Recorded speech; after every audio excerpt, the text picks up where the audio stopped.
Queridos irmãos, queridas irmãs, muito boa noite a todos. Agradecendo o convite amigo do nosso querido irmão Glauco, para que a gente aborde esse tema Jesus e a Samaritana. A nossa intenção, a nossa proposta para o desenvolvimento do nosso estudo é explorar o registro evangélico, contextualizar o episódio em termos históricos e geográficos, analisar as dúvidas e as demandas da personagem, a samaritana, e interpretar as respostas e os ensinos de Jesus. A passagem, ela vai um pouco além disso. Se formos verificar todo o trecho que está no Evangelho de João, também há a sequência na qual a samaritana retorna à sua cidade e interage com os locais, falando a respeito do Cristo Jesus, e eles vão ter com Jesus, então há um prosseguimento. Mas para fins do nosso estudo, nós vamos nos manter até isso que nós acabamos de colocar. Na verdade, 3 evangelistas descrevem o momento que foi necessário Jesus se lançar em um deslocamento para uma determinada região da Galileia após a prisão de João Batista. Mateus, no capítulo 4, versículo 12, deixou o seguinte: Jesus, porém, ouvindo que João estava preso, voltou para a Galileia. Marcos, no capítulo 1, versículo 14, também registrou: e depois que João foi entregue à prisão, veio Jesus para a Galileia, pregando o evangelho do reino de Deus. João, no capítulo 4, ele é mais descritivo. Vou ler apenas os primeiros 4 versículos, que vão situar o mesmo que Mateus e Marcos. Diz assim, João capítulo 4, versículo 1. E quando o Senhor entendeu que os fariseus tinham ouvido que Jesus fazia e batizava mais discípulos do que João, aí no versículo 2, João coloca entre parênteses: ainda que Jesus mesmo não batizava mais os seus discípulos, deixou a Judéia e foi outra vez para a Galileia. E era-lhe necessário passar por Samaria. Todos os evangelhos registram, esses 3 evangelhos, Mateus, Marcos e João, essa necessidade de Jesus se deslocar para a Galileia, e João explica mais detalhadamente que Jesus passou pela Samaria, por essa região. Então, João é um evangelista mais minucioso nesse trecho, e ele também nos dá outras razões, como nós acabamos de ler. Porque Jesus veio a saber que os fariseus começaram a se impressionar com o fato de que estava indo mais gente a Jesus do que estavam indo a João, do que tinha sido com João o Batista, para serem batizados ou mergulhados, como diz o autor Carlos Torres Pastorino. Então, o evangelista, João, o evangelista, frisa que Jesus não batizava pessoalmente, ele não exercia esse ritual, mas só os seus discípulos que estavam fazendo isso, estavam imitando o ritual de João Batista.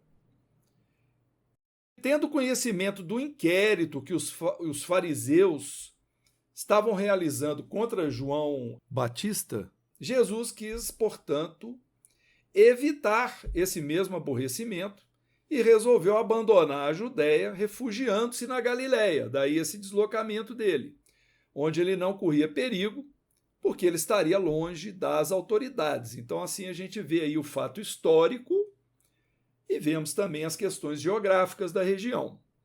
Provavelmente, o batismo por parte dos discípulos de Jesus, esse ritual de mergulhar a pessoa na água para ela se arrepender dos pecados, esse batismo por parte dos discípulos de Jesus ele se manteve enquanto João Batista estava vivo, provavelmente, como um meio de transição da missão de João Batista para a missão de Jesus. Mas nós devemos salientar, e vem aí a explicação por que Jesus não batizava ele mesmo, que Jesus não veio para nos ensinar atos exteriores, mas aceitou, o Mestre Jesus aceitou que esses atos exteriores se mantivessem pelo pequeno grau de adiantamento moral e intelectual da humanidade. Tanto é que Jesus se apresentou a João Batista para que ele fosse batizado também. Então é uma aceitação de Jesus que isso fosse feito dentro desse momento da humanidade, da necessidade dessas exteriorizações, desses rituais, que muitos deles se transformaram, em dogmas da igreja, Então, o trecho do encontro do Mestre Jesus com a samaritana é um trecho exclusivo do Evangelho de João. Só o Evangelho de João traz isso no seu capítulo 4. E o relato que João nos traz, ele é completamente condizente com o estilo de redação desse evangelista, no qual se percebe, então, as lições profundas, transcendentes, de altíssimas conotações espirituais a respeito do Cristo Jesus. João apresentou Jesus como o Cristo, com toda a sua pujança, com todo o seu sentido mais espiritualizado, inclusive que os outros 3 evangelistas que redigiram os chamados evangelhos sinóticos. Então, nós vamos precisar ler todos os versículos desse episódio no Evangelho de João e vamos, então, fazê-lo aos poucos e caminhando na nossa interpretação. Vamos iniciar, então, com os 3 primeiros versículos, que seriam do capítulo 4 de João, os versículos 4, 5 e 6, onde está registrado: Jesus precisava atravessar a Samaria. Chegou, pois, a uma cidade da Samaria chamada Sicar, perto das terras que Jacó dera a seu filho José. Era ali a fonte de Jacó. Cansado da viagem, estava Jesus assim sentado ao pé da fonte. Era cerca da hora sexta. Vamos ficar só nesses 3 versículos por enquanto. Então vamos lá. Em primeiro lugar, Jacó. Quem é esse personagem Jacó? Jacó foi quem deu origem às 12 tribos de Israel, o povo israelita. Tanto os judeus como os samaritanos descendiam de Jacó. Então, Jacó, um patriarca judeu. E a Samaria? A Samaria, uma região que ficava, que fica a 60 quilômetros ao norte de Jerusalém. Então, realmente, o encontro não se deu em Siquém, que é um outro local por onde peregrinou esse antepassado dos judeus, o Jacó, esse patriarca. Porque Siquém era uma cidade abundante de água, mas Sicar, onde se deu o episódio, não era. Por isso houve, então, essa necessidade de explorar essa fonte ou poço de Jacó. Então, que lugar era esse? Era um lugar tradicional da propriedade que Jacó tinha adquirido antes dele estar presente em Siquém. Isso, para quem gosta de explorar mais, a Bíblia, está registrada essa passagem de Jacó no livro Gênesis, capítulo 33, versículo 19. Na verdade, é do 18 ao 20. A gente lê esse trecho sobre essa passagem de Jacó por essa região. Então, essa propriedade de Jacó foi herdada depois pela tribo de José, um dos seus filhos, e onde os ossos de Jacó foram sepultados. São registros que a gente encontra no dicionário bíblico, na Bíblia de Jerusalém, eles trazem para nós essas informações. O Poço de Jacó tinha aproximadamente 40 metros de profundidade, então fisicamente um poço profundo, e ficava a menos de 5 minutos ao sul da cidadezinha que ainda é habitada na época de Jesus, Sicar. Esse poço captava, então, uma fonte subterrânea.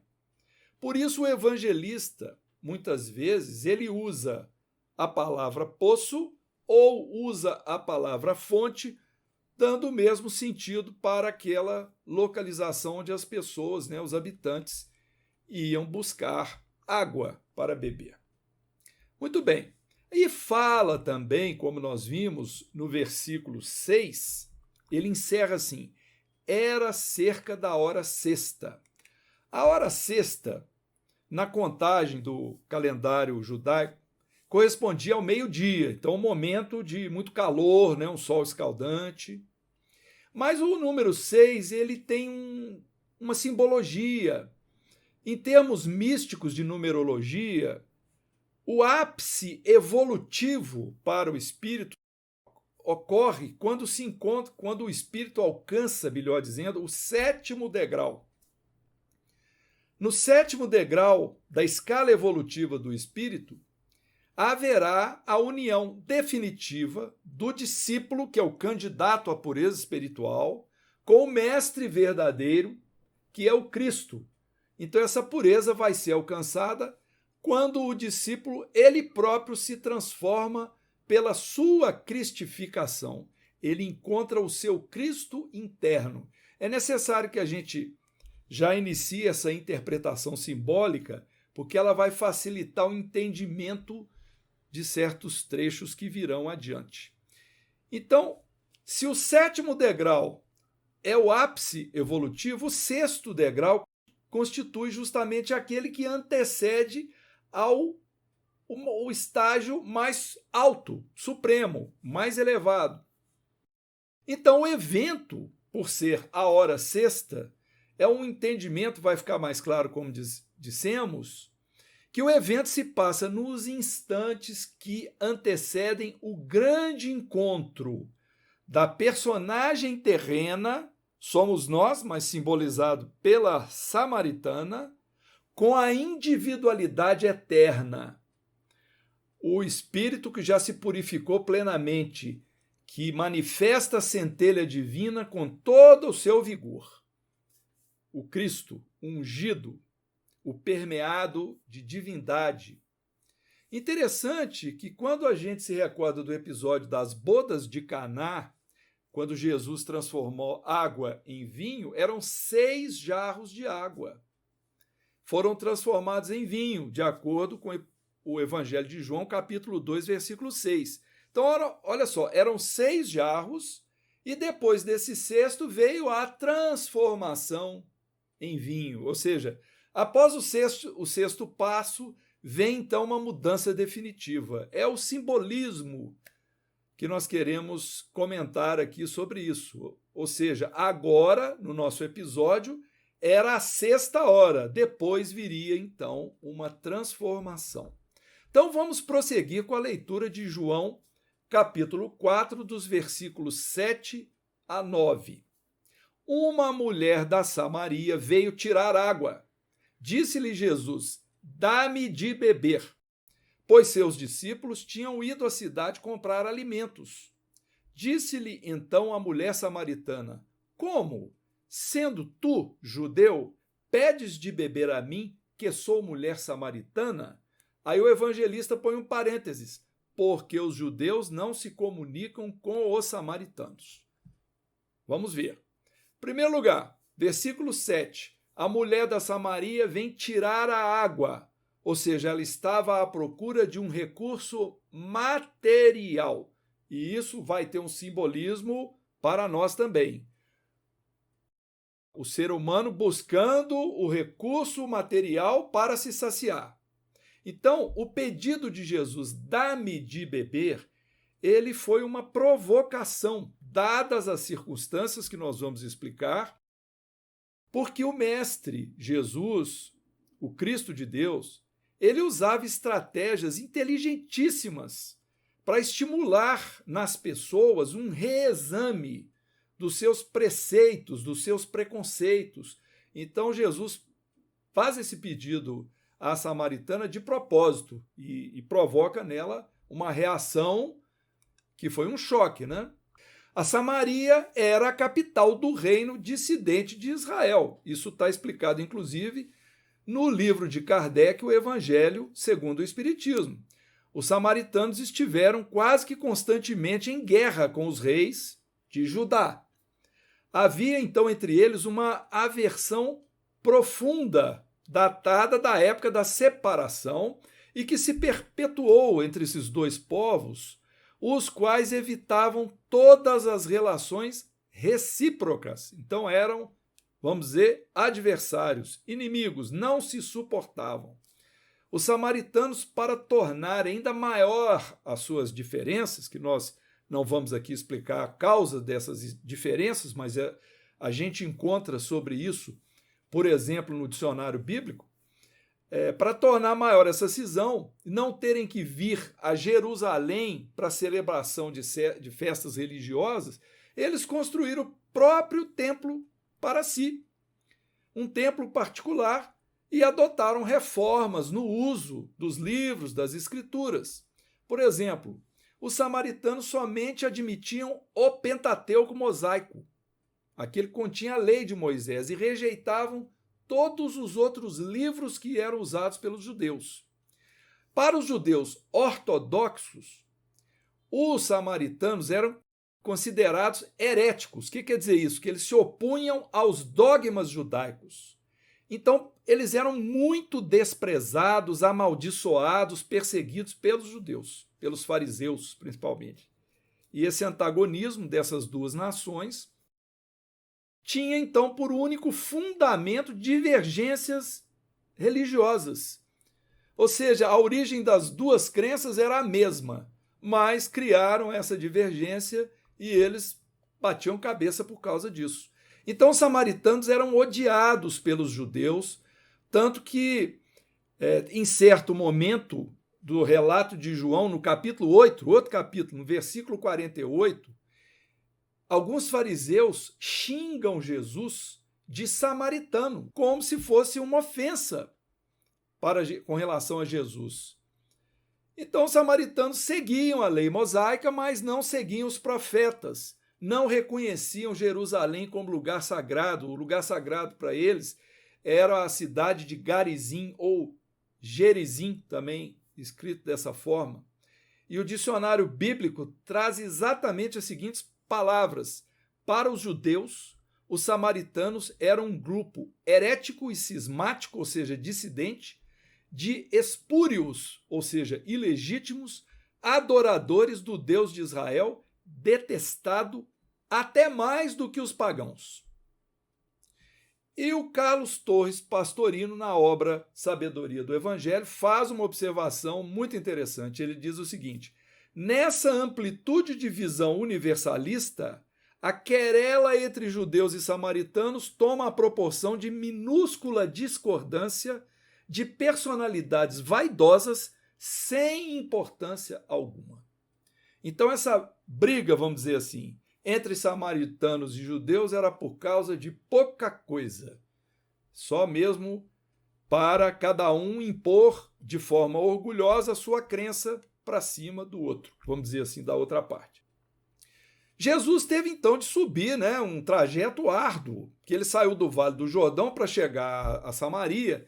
Ele teve de percorrer um caminho que obrigava-o a uma subida por uma senda de pedras pontiagudas até ele atingir a planície chamada Mané, onde se situava Sicar e onde estava o poço de Jacó, a fonte.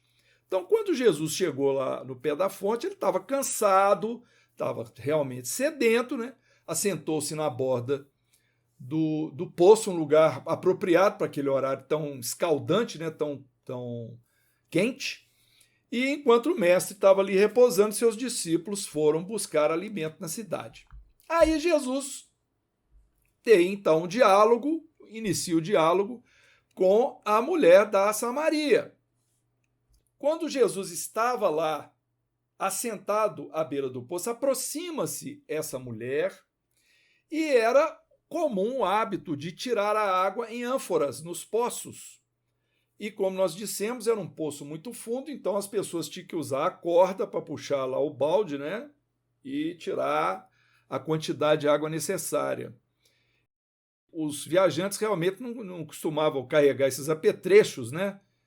Porque ninguém recusa um pouco de água para um viajor sedento, para um peregrino. Então Jesus não tinha nenhum apetrecho desse para ele beber água, ele precisou pedir à mulher. Só que, ao pedir água e conversar a sós com uma mulher, mesmo que ela não fosse samaritana, que ela fosse galileia como ele, Jesus estaria desrespeitando várias leis ou tradições judaicas de uma só vez.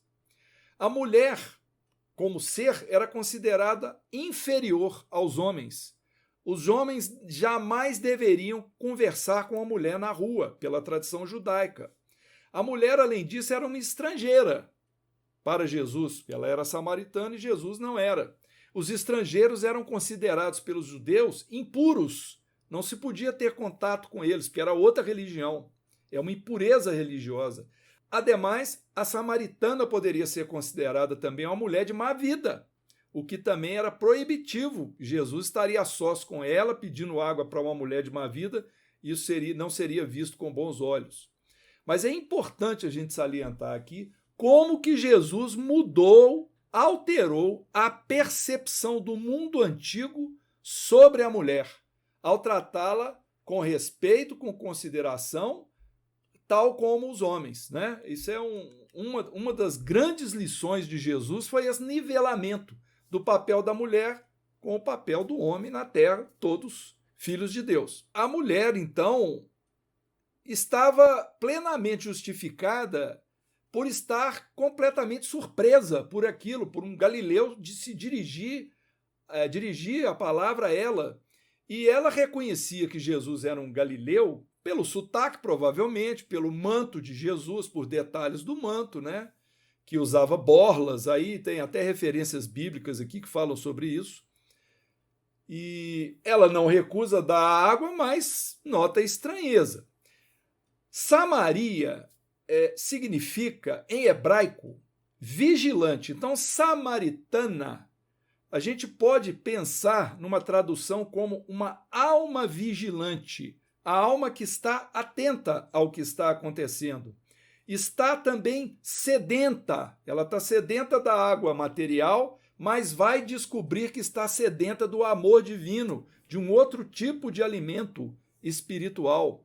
E vai ao poço fundo. Que poço fundo é esse?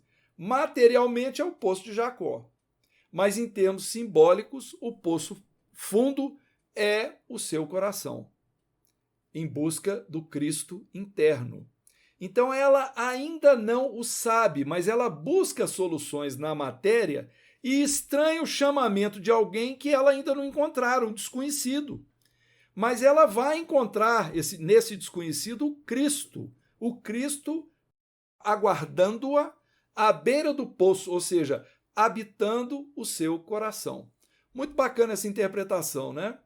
Agora nós vamos ter que ler mais alguns versículos aqui para a gente poder dar o prosseguimento, né, na passagem.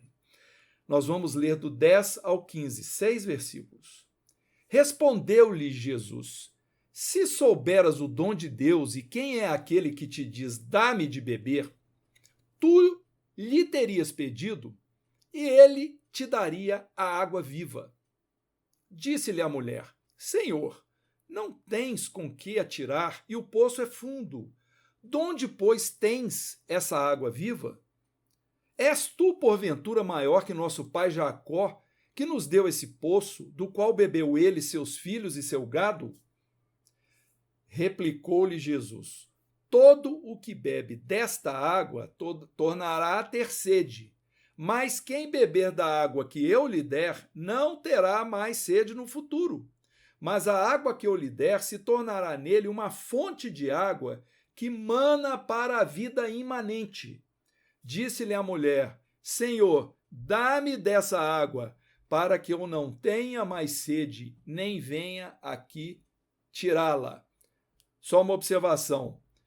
Uma fonte de água que emana para a vida imanente. Isso é uma tradução do Carlos Torres Pastorino, porque nas versões normalmente da Bíblia vem vida eterna.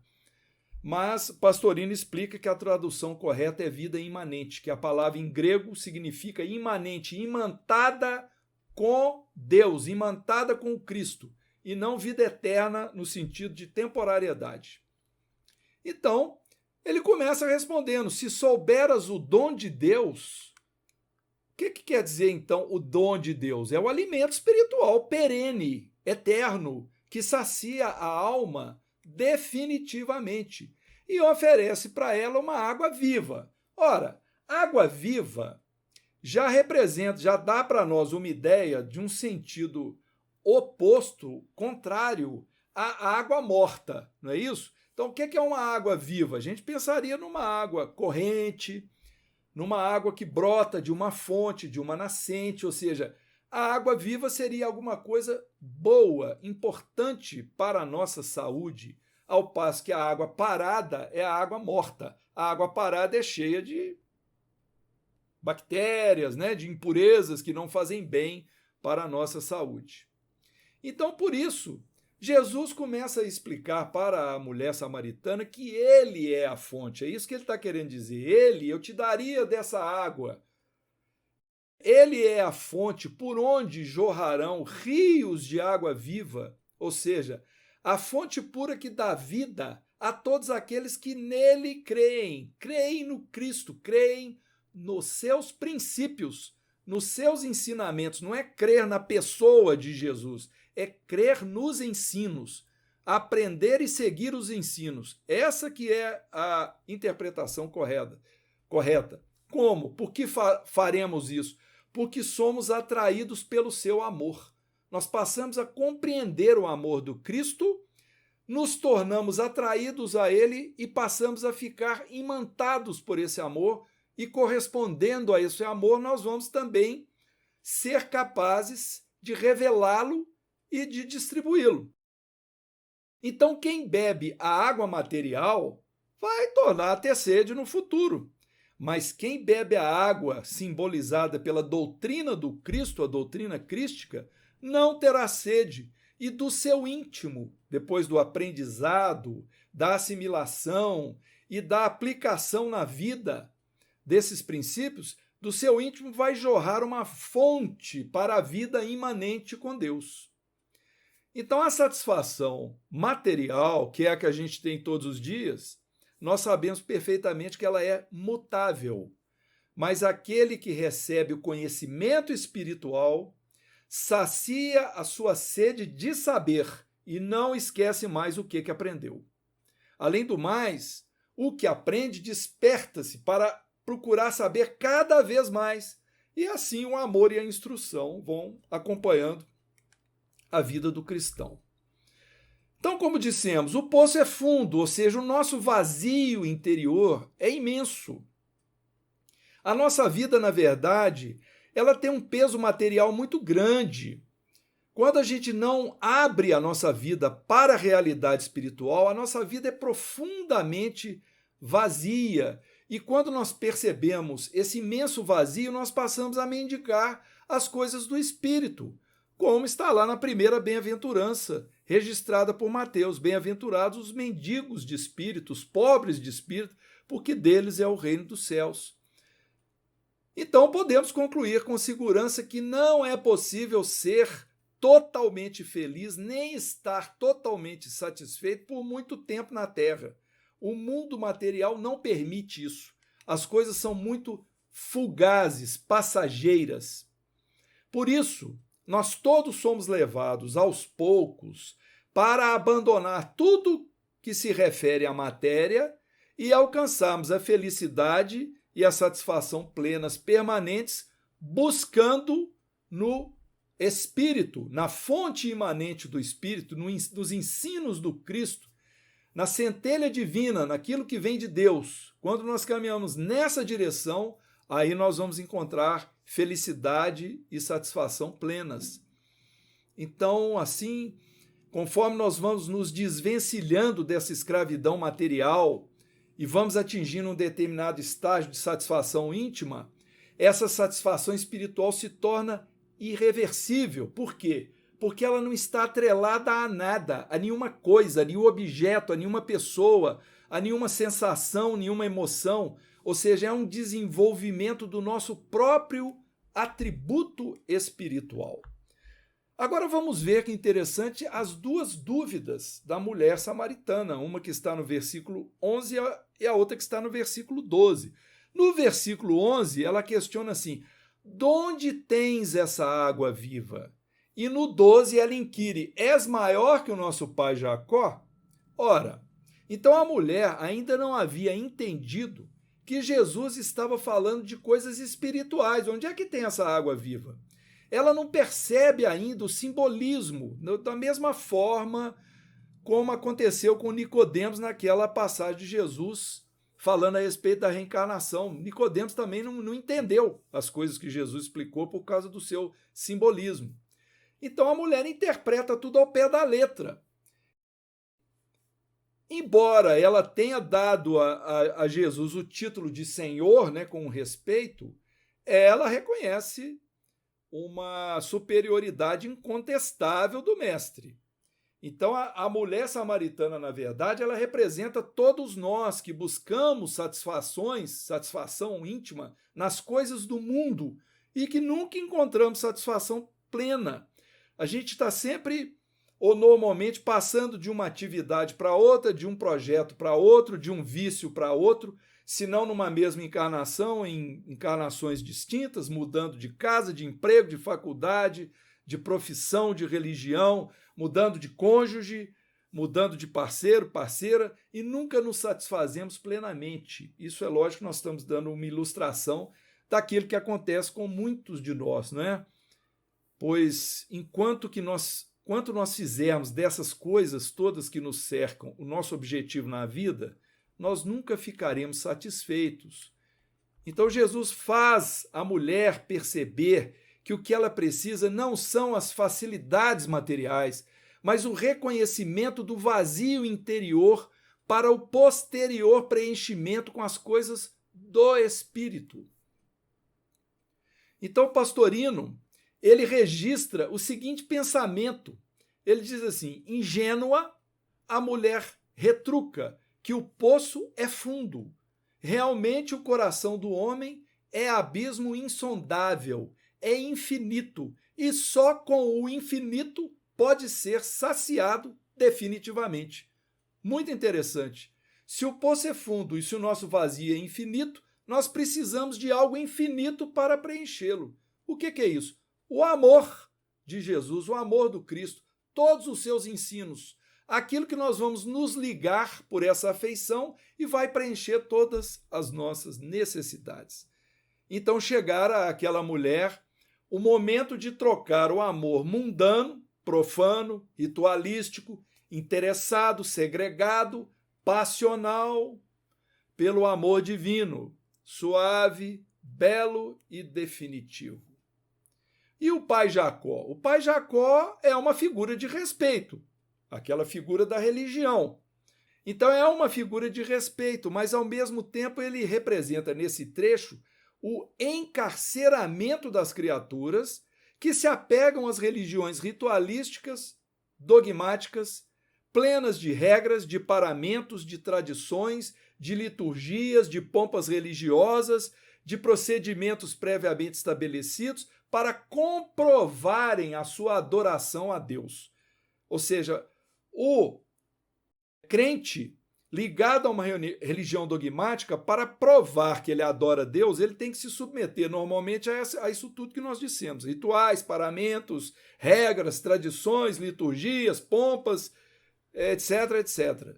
E o ensino de Jesus é de uma simplicidade muito grande, porque ele vai mostrar que há uma fonte de água viva e que nós vamos ter, num certo momento da nossa vida, uma sede que vai ser saciada das coisas espirituais. Então, o nosso Cristo interno, aquilo que nos impulsiona para Deus, ele demonstra que todos os que bebem da água das exterioridades transitórias da personalidade continuam tendo sede. Mas aqueles que se unem a esse Cristo interno, que o conhecem, emergem, na verdade, numa consciência cósmica, e esses jamais terão sede, porque nessa mesma alma vigilante, que a gente se torna alma vigilante, vai surgir uma fonte perene de água viva atraída por esse amor, que virá do fundo do poço do nosso coração e vai emanar sem intermitências para a vida inteira, nossa vida espiritual. E, portanto, esse episódio retrata isso, né? Uma lição sobre o nosso mergulho na consciência cósmica, o nosso encontro com o nosso eu profundo, no poço do coração, quando nos tornamos, então, espíritos vigilantes.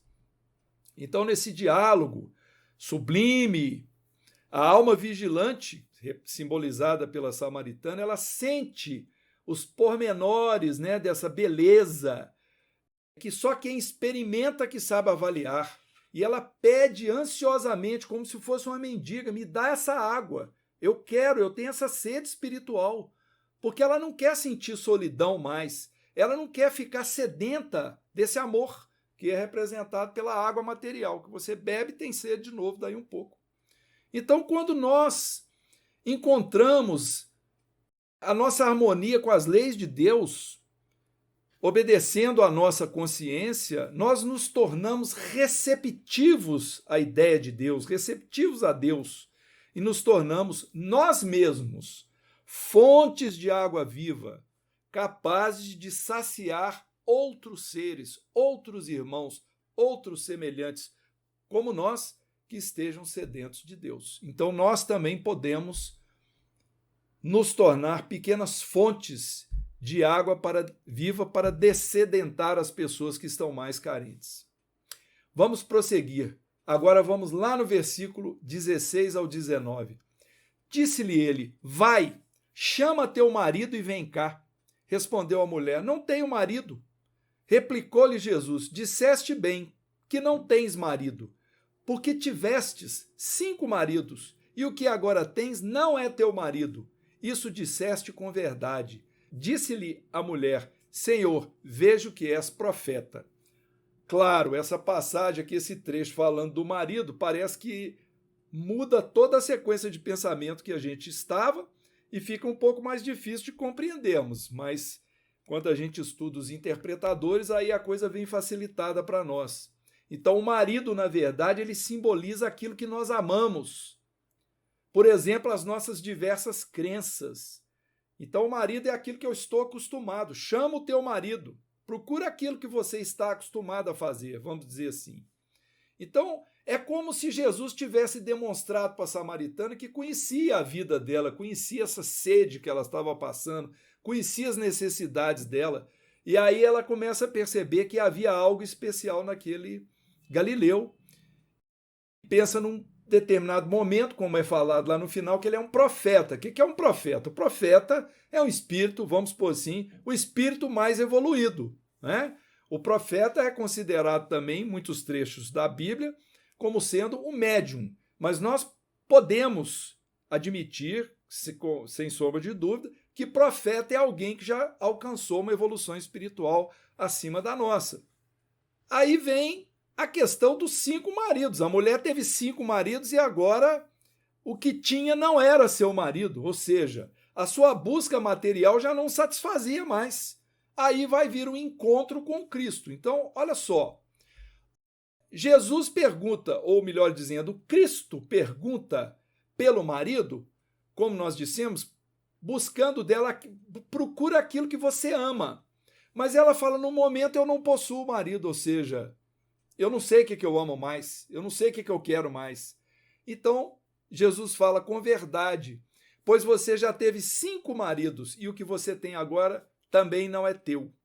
Então, realmente, na peregrinação pela terra, a alma vigilante, ela vai desposando várias crenças.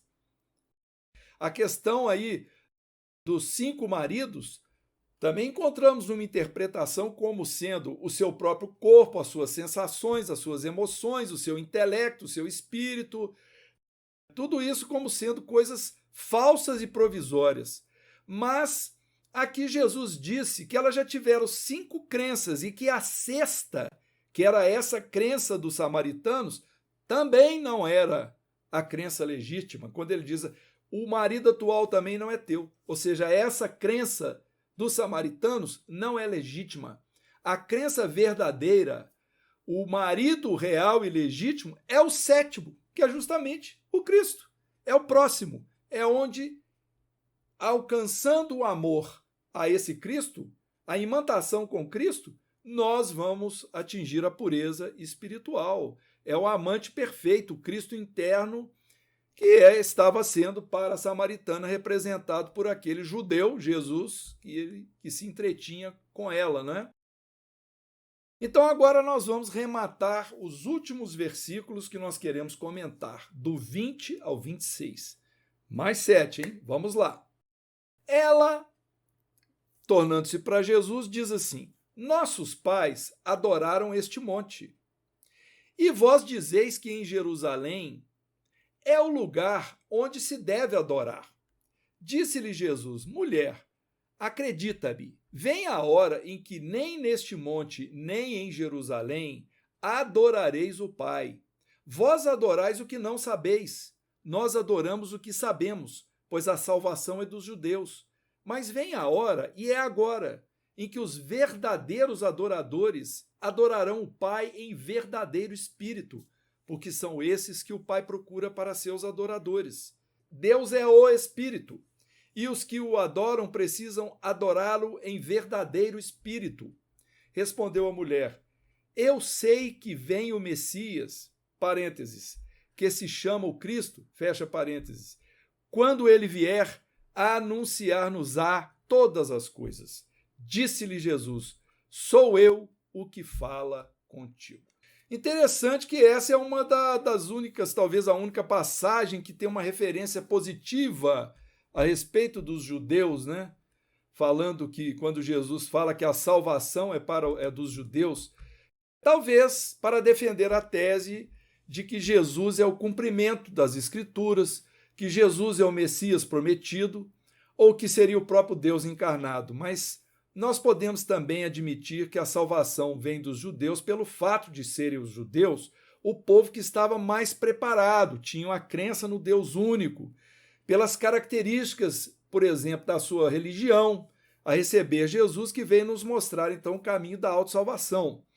E, além disso, os judeus tinham uma característica fundamental, que seria necessária para o sucesso do cristianismo, que seria a tradição religiosa escrita. E isso ajudou muito, passar os ensinos pela escrita e não apenas pela tradição oral. Então a alma, quando está iludida pelas aparências, ela indaga a respeito da verdadeira crença. E o Cristo esclarece que a salvação, o caminho dos judeus, através dele próprio, o máximo enviado, o maior dos manifestantes divinos na terra, Jesus de Nazaré. E a seguir ele esclarece que nenhuma crença, nenhuma religião poderá salvar quem quer que seja. Ele diz assim que o Pai procura com ânsia amorosa os que o amam em verdadeiro espírito, ou seja, sem nenhuma interferência material, nem sensitiva, nem emocional, nem intelectual, nem mesmo espiritual religiosa. É o Espírito verdadeiro, o único que poderá unificar-se ao Cristo interno, à nossa pureza, o nosso centelha divina, encontrando Deus dentro de nós. Então Jesus pede a ela: acredite em mim, né? Pede que acredite nele, como profeta que ela mesmo reconhece. E começa Jesus então a fazer certas revelações. Disse-lhe Jesus: mulher, acredita-me, vem a hora em que nem neste monte, nem em Jerusalém adorareis o Pai. O que ele quis dizer? Que não tem importância o lugar físico, tampouco o lugar geográfico para o culto ao Pai. Ou seja, o lugar não é importante. O importante é o coração, é o nosso movimento íntimo. Em segundo lugar, ele afirma que os samaritanos adoram o verdadeiro Deus, mas não o conhecem.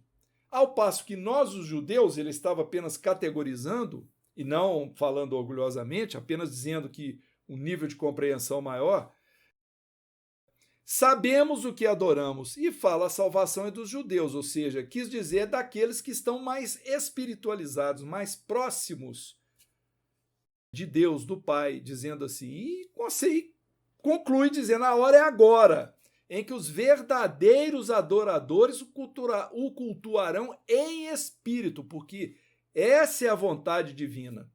Então Jesus, na verdade, ele prega abertamente o universalismo, ou seja, o Pai de todos os homens será adorado em qualquer lugar físico, não precisa ser dentro do templo específico, porque o verdadeiro templo de Deus é o nosso próprio espírito e o nosso corpo.